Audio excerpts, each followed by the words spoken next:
बहुत पुरानी बात है। एक राज्य में एक राजा राज्य करता था। राजा के महल के पास सब्जी का बागान था। राजा के महल की सब्जियां इसी बागान से जाती थी। राजा को बैंगन बहुत पसंद था। राजा ने नई किस्म की प्रजाति का बैंगन अपने बागान में लगवाया।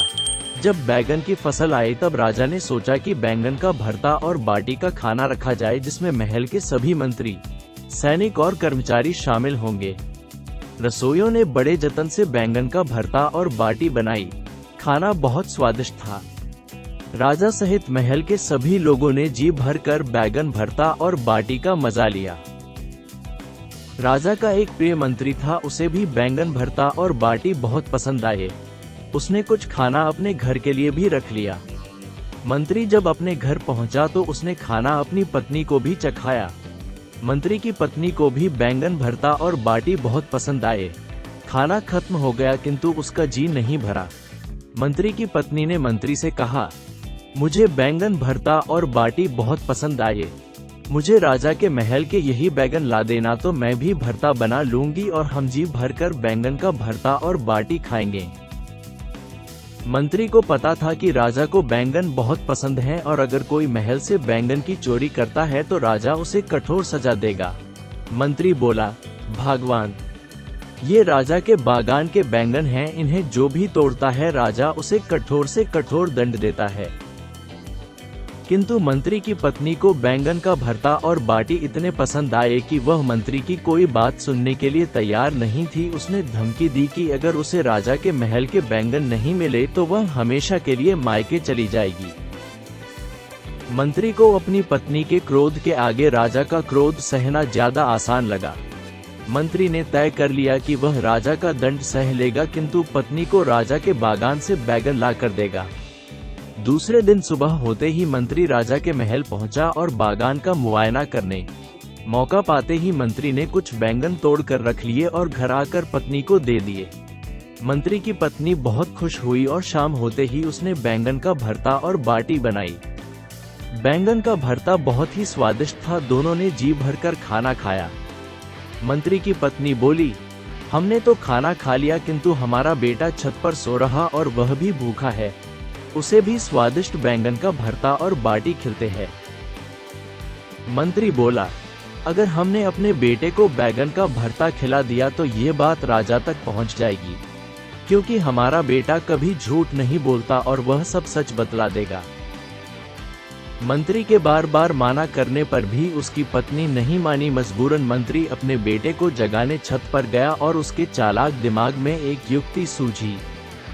मंत्री छत पर पानी ले गया और अपने बेटे के ऊपर पानी इस तरह से डाला मानो बरसात हो रही है। मंत्री ने अपने लड़के को जगाया और बोला, बेटा, बहुत तेज बारिश हो रही है, अंदर चलो।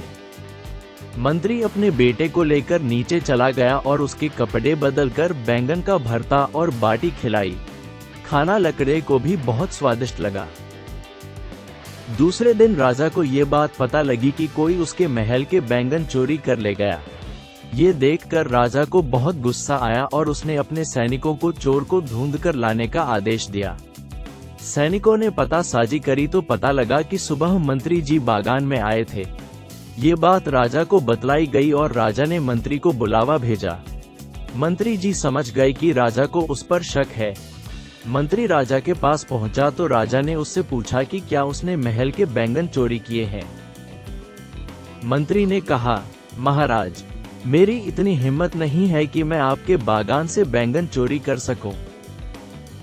राजा को पता था कि मंत्री का बेटा कभी झूठ नहीं बोलता है। उसने मंत्री के बेटे को बुलाया और पूछा, बेटा, कल तुम्हारे घर में खाने में क्या बना था? मंत्री के बेटे ने बतला दिया कि कल रात उनके घर बैंगन का भरता और बाटी बनी थी। लकड़े की बात सुनकर सभी को यकीन हो गया कि मंत्री ने ही बैंगन चोरी किए हैं और अब उसे कठोर दंड मिलेगा। राजा मंत्री से बोला, मंत्री जी, कल सुबह आप बागान गए और आपके बेटे की बातों से यह सिद्ध हो गया कि आपने ही बैंगन चोरी किए हैं। मंत्री बोला, महाराज, इससे पूछिए कल रात मौसम कैसा था। राजा को कुछ अजीब लगा किंतु उसने मंत्री के बेटे से कल रात के मौसम के बारे में पूछा। मंत्री का बेटा बोला, महाराज, कल रात बहुत तेज बारिश हो रही। राजा बोला, कल रात में मौसम खुला हुआ था और बारिश की एक बूंद नहीं गिरी। तभी मंत्री बोला, महाराज, यही तो मैं आपसे बतलाना चाह रहा था। दरअसल परसों जब मैं महल से बैगन भरता और बाटी खाकर गया था, तब मैंने यह बात अपने घर में बतलाई और बतलाया कि बैंगन का भरता और बाटी बहुत स्वादिष्ट थे। तभी से बालक बैंगन का भरता भंगता हुआ सो गया और सपने में कुछ भी बड़ा रहा था और बैगन भरता और बरसात होने की बात कर रहा है। राजा ने ये जानते हुए कि मंत्री की बैंगन चोर है, मंत्री को छोड़ दिया और मंत्री की बुद्धिमानी का कायल हो गया। शिक्षा, बुद्धि से बड़ी मुसीबत को टाला जा सकता है।